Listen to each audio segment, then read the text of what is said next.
How can you go on a business trip abroad as a jobless person? Aren't you ashamed of yourself, coming out with a barefaced lie like that? It's not a lie. I really am going overseas for work. Right. Then we're divorcing, liar.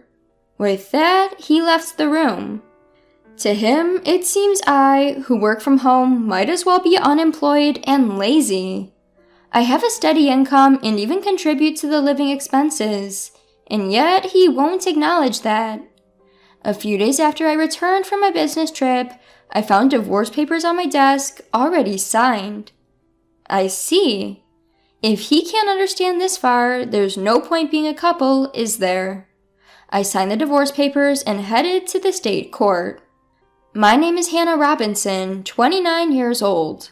My husband's name is Jake, 30 years old. We started dating in college and got married when I was 25. We were more like best friends than lovers, and we always spoke our minds. It might be a good thing, but sometimes things take an unexpected turn. For me, it happened when I discussed my dream with him. My dream is to run an online imported goods store. The opportunity came during my part-time job at a boutique when I was a student. Having always liked foreign designs, I was attracted to the charm beyond my part-time job. After graduating from college, I aimed to open my own store and became a full-time employee at my part-time job. Even as a full-time employee, I could not give up my dream. I really want to have my own shop. Surrounded by my favorite foreign goods, I want to deliver them to my customers. My parents and friends gave me warm words like good luck and you will surely succeed. Jake will definitely understand my dream and support me. So I tried to bring up the topic subtly to Jake when he returned from work. Hey Jake, I've been talking about opening my own shop for a while, right? About that. Oh, not this again. It's not going to work if you do it on a whim. You should quit. Why would you say that? It's not a whim. It's something I've been thinking about for a long time. Impossible is impossible. Life isn't as sweet as you think it is. There's no need to be so harsh. Why do you always negate everything from the get-go? I raised my voice without thinking, my thoughts cavalierly dismissed. My husband Jake gives me a scornful glance, his voice ice cold. Then tell me, what's your plan if this venture of yours doesn't take off? I don't expect it to be successful right off the bat. And what about your income until then? The rent and living expenses we're splitting now. You're telling me I have to cover it all, right? No, that's not what I'm thinking at all. I have some savings for the initial investment, and I'll make sure to pay the rent. Oh, really? Then do as you please. But if it doesn't work out and you regret it, it's not my problem. Every time I bring up going independent, Jake always becomes irritable. The reason is simple, because my income would become unstable. The import shop I work at is well situated, and we have a wide customer base, so we get many customers. Thanks to that, my income is fairly high, nearly the same as Jake's, who works as an office worker. In fact, it might be a bit higher. That's why I've been covering meals when we go out and paying a little more for the rent. My decrease in income is something Jake simply cannot tolerate. At first, he says things like, "Why rush things?" and "You should take your time and prepare," in a kind tone. Now, however, he has no qualms about breaking my spirit. Even so, I did not give up on owning my own shop. No matter how much Jake opposed, I prioritized fulfilling my dream. As a result, I overcame his opposition, and at the age of 26, I started an online boutique. In the beginning, as Jake had predicted, it was difficult to get things running smoothly. But over the years, I implemented all sorts of strategies. I utilized the nature of the online shop, outsourcing to well-known e-commerce companies, promoting on social media, and doing all I could. Thanks to these efforts, a year after going independent, I was able to secure a steady income. From there, I expanded the customer base and products range, and now the annual sales have reached $300,000. Because Jake was so against it, I never spoke about the sales. I assumed he wouldn't be interested anyway. Of course he never asked. Still, he never fails to remind me about the rent and living expenses. I had always just given him the money he demanded without any fuss and kept any work-related conversation as non-controversial as possible. But then, one day, something happened. I received this message in the DMs of my online shop. I'm a regular customer of your shop. I was wondering, in addition to the international knickknacks, could you also sell furniture? Actually, there had been numerous requests for me to add furniture to my offerings. However, unlike selling knickknacks, selling furniture online can be quite difficult. Furniture tends to be more expensive, and factors such as the material are also important. Even though I had worked in an import shop before, there are risks involved in sourcing furniture sight unseen and selling it. So I decided to call my old boss at the import shop to discuss the matter. Hello, is this the manager? I have something I want to discuss with you. As soon as the manager, Maggie, recognized it was me, she sounded genuinely excited. Hannah, it's been a while. If there's anything I can do to help, just let me know. Well, I've had some requests to sell furniture in my online shop. Furniture? That sounds like a challenge. So, I was thinking of checking out the actual items before selling them. How did you source your items, Maggie? I see what you're saying. I can definitely help with that. Maggie, who had connections with overseas suppliers from before, offered to contact one of them and arrange for them to provide furniture to my online shop. Thanks to my long-standing relationship with Maggie, the overseas supplier was happy to comply. With Maggie's suggestion, I decided I would travel abroad to source the furniture. However, I couldn't just go abroad without telling my husband. So that night, I broached the subject with him. Jake, about the week after next, would it be okay if I was away for about a week? A week? Why so long? Well, you see, I might have to go abroad for work with Maggie from the shop I used to work at. Huh? Abroad? If you're going to lie, at least make it believable. What? My husband pointed at me, his expression one of mockery. You're going overseas for work. You're practically unemployed. What are you even talking about? What? Wait a minute. You know I run an online shop, right? This trip abroad is for sourcing items for the shop.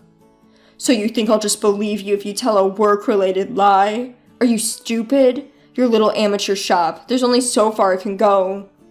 Think what you want, but right now, our sales are decent and our customers are increasing steadily.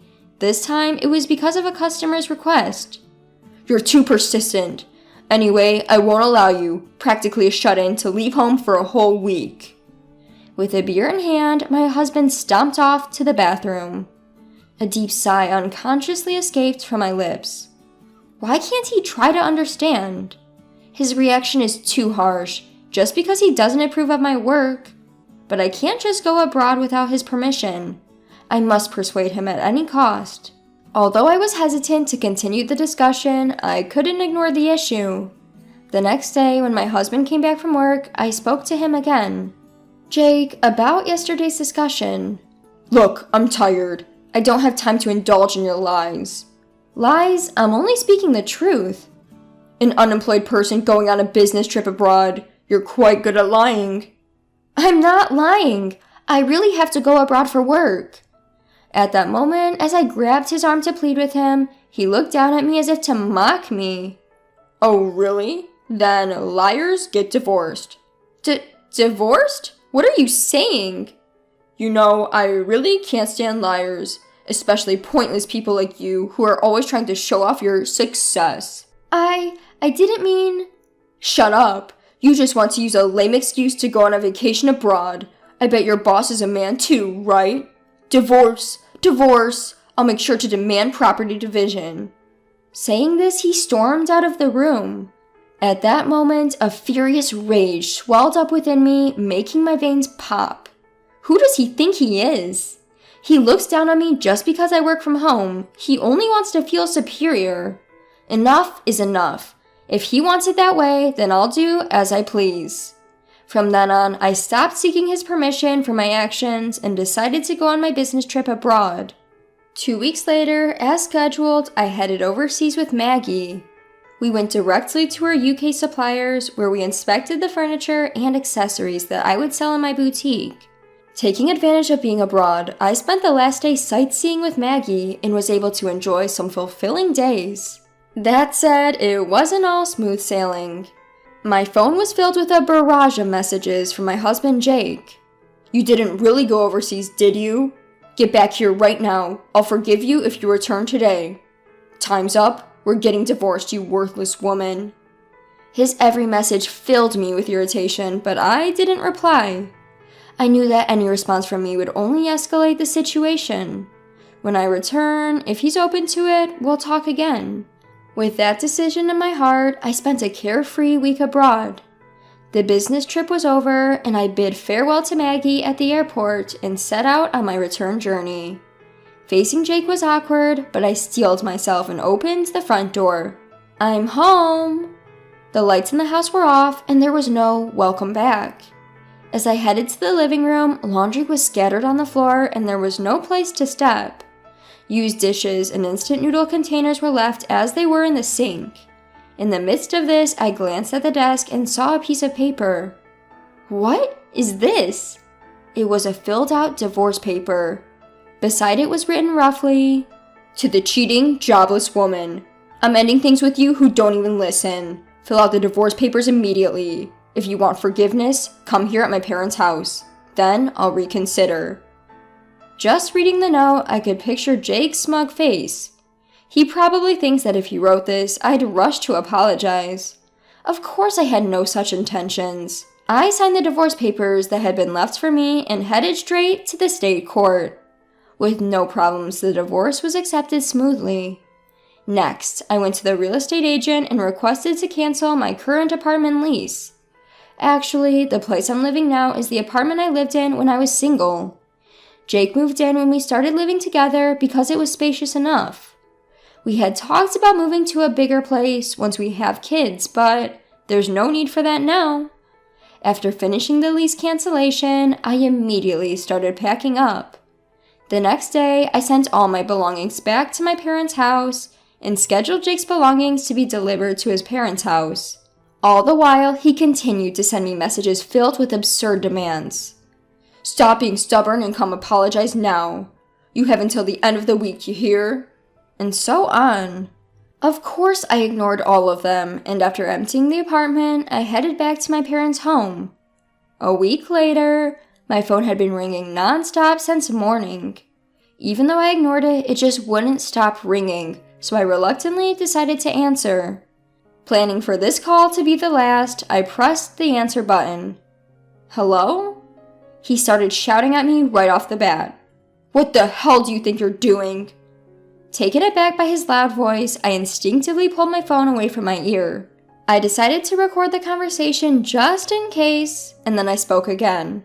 "What's the big deal? There's nothing left to talk about." "Don't mess with me. Why all of my belongings were delivered to my parents' house. I just got to the apartment and it's completely empty." "Oh, that? Well, I canceled the lease, so I had to get rid of everything, right?" "What? Canceled? How dare you do something like that on your own?" "On my own? The apartment was in my name. I can do whatever I want with it, can't I?" At this point, I had nothing left to lose. To me, his words had no effect at all. As I responded in a provocative tone, Jake showed his irritation. "Don't mess around. I don't give a damn about the lease. We were married, remember? I lived in that apartment too. You just went and canceled it on your own." "Married?"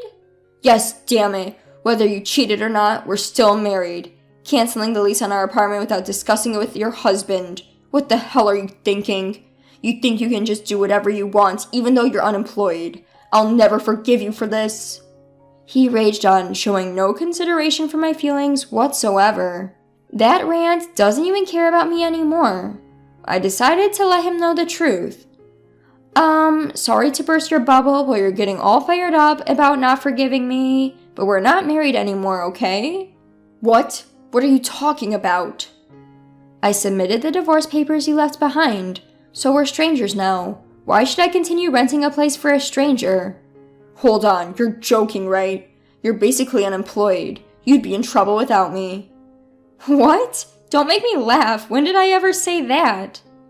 Caught off guard, Jake was at a loss for words over the phone. Seizing the opportunity to vent my pent-up frustration, I blurted out, "You've really looked down on me all this time. I'm not the unemployed or jobless person you think I am. I didn't cheat on you. I was traveling abroad for work to cater to my clients. If you can't believe that, that's fine. But just so you know, I'll never forgive you." Whoa, wait a minute. But your online store, it's not like the sales can just increase that. I've been working my butt off for the past 3 years. You don't know anything and didn't even try to understand, yet you keep making assumptions. 3 years? Just so you know, I've been making many times more than you. You looked down and belittled me. I don't want a marriage like this. You can live a miserable life on your own for all I care. With that, I hung up the phone, deleted his contact, and cut off all means of communication. It seems that he finally came to his senses and realized that many people are using my online store. He even heard about my success through mutual friends and once came to my parents' house, but I no longer have any intention of meeting or talking to him. Jake made the effort to visit my parents' house, but he was turned away at the door by my dad. Apparently, his own parents found out about his behavior towards me and kicked him out.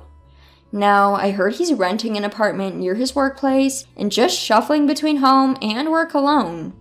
As for me, I decided to live with my parents for a while. Thanks to my job, I can work from anywhere, which is a blessing. My parents' house is quite old, so I'm thinking of starting renovations soon. I'm sure my online store will continue to grow. Without having to worry about anyone else, I'm free to travel abroad whenever I need to. I may have a divorce on my record, but I don't regret prioritizing my dreams. I plan to keep working hard and return the favor to the people who have supported me.